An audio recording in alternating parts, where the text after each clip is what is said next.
কেন্দ্রীয় মন্ত্রী ভূপেন্দ্র যাদব রাজ্যের মুখ্যমন্ত্রীকে তোপ দেখে বলেন, মমতা বন্দ্যোপাধ্যায় একমাত্র মুখ্যমন্ত্রী যিনি নিজের কর্মচারীদের বিরুদ্ধেই মামলা করেন এবং লড়াই করেন। 20 লক্ষ মানুষ ষষ্ঠ বেতন কমিশনের জন্য লড়াই করছেন, অথচ ইতিমধ্যেই কেন্দ্রীয় সরকারের কর্মচারীরা সপ্তম বেতন কমিশনের সুবিধা পাচ্ছেন। তিনি আরো বলেন, এসআইআর বাস্তবায়নের বিরুদ্ধে তিনি লড়াই করতে গিয়েছেন, কিন্তু ডিএর ক্ষেত্রে নিজের কর্মচারীদের বিরুদ্ধেই তিনি অবস্থান নিয়েছেন। তিনি হেরে গিয়েছেন, তাই তার ক্ষমা চাওয়া উচিত। তিনি নিজের কর্মচারীদের যথাযোগ্য সম্মান দিতে ব্যর্থ হয়েছেন। কেন্দ্রীয় এই মন্ত্রী আরো বলেন, বাংলাদেশ থেকে ব্যাপকভাবে অনুপ্রবেশের কারণে জাতীয় নিরাপত্তা ব্যবস্থা একটা বড় ইস্যু হয়ে উঠেছে এবং মমতা বন্দ্যোপাধ্যায় জাতীয় নিরাপত্তার সঙ্গে আপোষ করছেন। তোষণমূলক রাজনীতির জন্য কেন্দ্রীয় মন্ত্রী রাজ্য সরকারকে নিশানা করেন। एकमात्र ऐसी मुख्यमंत्री है जो अपने ही राज्य सरकार के कर्मचारियों के खिलाफ केस फाइल करके लड़ रही थी। कहीं आज तक कोई मुख्यमंत्री देखा है? पूरे हिंदुस्तान में 7th पे कमीशन लागू हो गया और यहाँ के जो 20 लाख कर्मचारी है वो 6th पे कमीशन के लिए लड़ाई लड़ रहे हैं। अगर Mamata Banerjee supreme court SIR के लिए गई थी तो इनके लिए भी चली जाती। इनके तो वो खिलाफ गई हैं। पूछो, अरे 20 लाख, और मैं तो ये कह रहा हूँ ये कर्मचारी एसआईआर में नहीं मरे, इनका डीए नहीं मिला इसलिए बेचारे फ्रस्ट्रेशन में। मुझे खुद आकर उन्होंने कहा 20 लाख परिवार और डीए क्या होता है।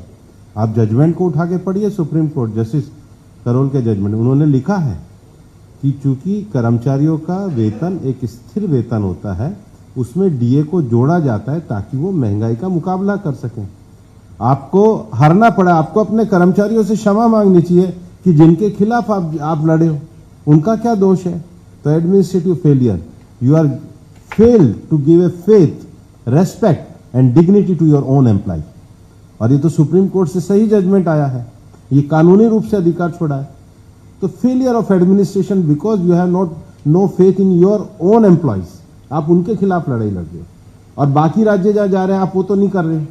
दूसरा, नेशनल सिक्योरिटी, पश्चिम बंगाल के एक आर्मी के रिटायर्ड अफसर को पिटीशन फाइल करनी पड़ रही है कि बांग्लादेश से इन्फिल्ट्रेशन के लोग आ रहे हैं, जमीन उपलब्ध है, राज्य सरकार जमीन नहीं उपलब्ध करा रही है।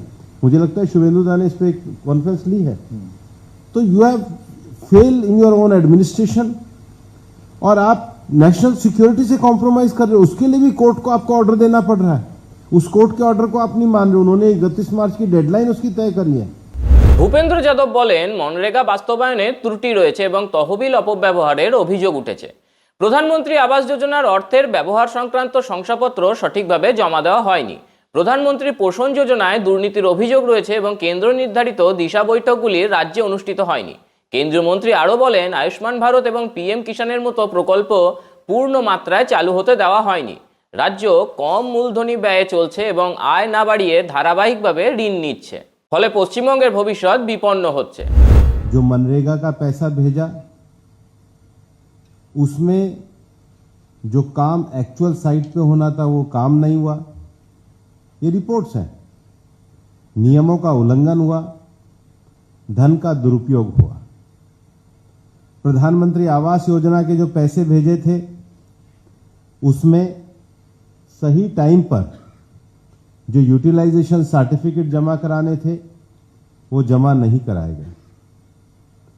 पीएम पोषण योजना मिड डे मील में पश्चिम बंगाल सरकार द्वारा घपला किया गया और केंद्र सरकार की योजनाओं के क्रियान्वयन के लिए जो दिशा की बैठक की जाती है, दिशा की बैठक में जो समीक्षा बैठक की जाती है, पश्चिम बंगाल में एक भी बैठक नहीं हुई है। नॉट ए सिंगल, एक भी मेंबर ऑफ पार्लियामेंट के दिशा की बैठक के राइट को नहीं दिया गया है। पश्चिम बंगाल में आयुष्मान योजना को लागू करने से इनकार किया गया है, जिससे राज्य को बड़ा नुकसान हुआ है। ভূপেন্দ্র যাদব বলেন, এটা শুধু তৃণমূলের শেষ বাজেট নয়, এটা বিদায়ী দলিল। তিনি মন্তব্য করেন, বাংলা সত্যেন্দ্রনাথ বসু ও জগদীশচন্দ্র বসুর মতন মহান বিজ্ঞানীদের ভূমি, তবু বিজ্ঞান শিক্ষায় বরাদ্দ করা হয়নি, কিন্তু মাদ্রাসায় 5713.61 কোটি টাকা বরাদ্দ করা হয়েছে। উত্তরবঙ্গে 3 কোটি জনসংখ্যার জন্য মাত্র 910 কোটি টাকা বরাদ্দ করা হয়েছে। কেন্দ্রীয় মন্ত্রী বলেন, বস্ত্রশিল্পে পশ্চিমবঙ্গের বিপুল সম্ভাবনা থাকা সত্ত্বেও রাজ্য সরকারের এই খাতে উন্নয়নের কোনো সুস্পষ্ট রোডম্যাপ নেই। हम जहां कल के भारत का निर्माण कर रहे हैं वहां ये करप्ट टीएमसी की सरकार पश्चिम बंगाल के भविष्य को इतने खराब तरीके से गिरवी रख रही है। और मैं तो ये कहता हूं ये इनका आखिरी बजट है, ये इनका विदाई पत्र है, ये इनका बजट नहीं, इनका फेयरवेल का लेटर है जो पश्चिम बंगाल की दुर्दशा करके जा रही है। और बजट का एलोकेशन कैसा है कि ये तो वो जगह है जहां पर सत्येंद्रनाथ बोस और जगदीश चंद्र बोस जैसे महान वैज्ञानिक थे। यहां पर मदरसों की शिक्षा का बजट 5,713 करोड़ रुपया, साइंस और टेक्नोलॉजी का 82 करोड़ रुपया। जहां रोजगार मिलते हैं, उद्योग, वहां का बजट मेरे को लगता है 1,400 करोड़ रुपया। और हमारा जो उत्तर बंगाल का हिस्सा है जिसमें 3 करोड़ की आबादी रहती है, वहां 910 करोड़ रुपया।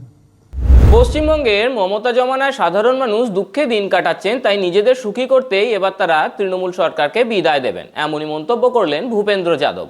हम तो देश में लोकतंत्र में भाग लेने वाली पार्टियां, लोकतंत्र सफल हो वो हमारे लिए जरूरी है। हम पश्चिम बंगाल की सरकार की फेलियर से जो बंगाल की जनता को दुख मिल रहे हैं उससे दुखी होकर के इस सरकार को हटाने में लगे हुए हैं।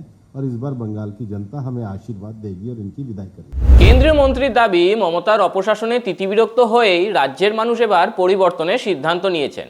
পরিবর্তন তাই কি কেবল সময়ের অপেক্ষা? ব্যুরো রিপোর্ট, মাধ্যম। गरीबी मिटेगी, समृद्धि बढ़ेगी।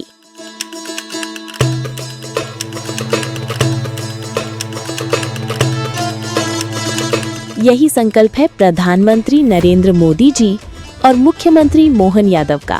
गरीब कल्याण मिशन से मध्य प्रदेश ने उठाया है ऐतिहासिक कदम।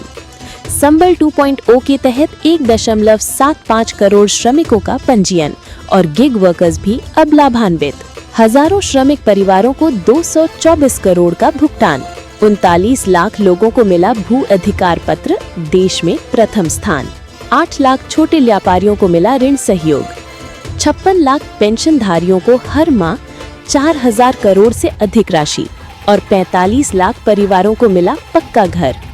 अब हर नागरिक की सुविधा के लिए शुरू होगी मुख्यमंत्री सुगम परिवहन सेवा।